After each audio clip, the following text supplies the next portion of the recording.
Jean Castex, le nouveau Premier ministre français, n'est pas très connu, mais le président Macron voit clairement en lui une personne compétente qui pourrait l'aider à tracer une nouvelle voie.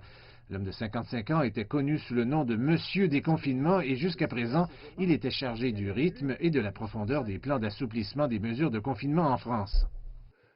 Cette première étape, voilà, c'est la recherche de cet équilibre, comme le font tous nos homologues étrangers, entre le respect de la doctrine sanitaire et les exigences du redémarrage de la vie économique et sociale du pays. L'homme qu'il remplace, Édouard Philippe, part sur une bonne note avec une cote de popularité favorable et une victoire confortable aux récentes élections municipales en tant que maire du Havre, une ville portuaire dans le nord du pays.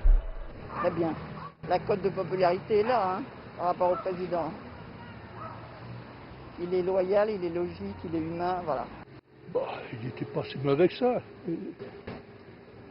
Pendant le confinement, il a fait quand même pas mal de choses. Je ne suis pas tellement d'accord avec ses idées, mais enfin...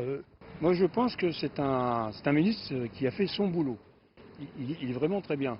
Maintenant, il a été réélu confortablement dans sa commune, au Havre, ce qui lui assure un matelas en quelque sorte, et ce qui lui permet de quitter le gouvernement Macron. Donc il arrête avec la théorie du macronisme. Emmanuel Macron a estimé qu'un remaniement était nécessaire, le président cherchant ainsi une nouvelle approche pour les 2 dernières années de son mandat actuel.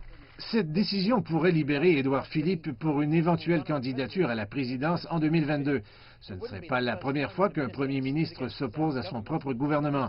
Si M. Philippe cherche des exemples, Emmanuel Macron a fait exactement cela pour accéder aux plus hautes fonctions de l'État français en 2017. Pour l'instant, Jean Castex, l'ancien maire d'une petite ville et fonctionnaire, sera chargé de former le prochain gouvernement à un moment où une crise économique grave sévit et que la pandémie n'est pas encore terminée. Le président exhorte donc le pays à aller dans une nouvelle direction.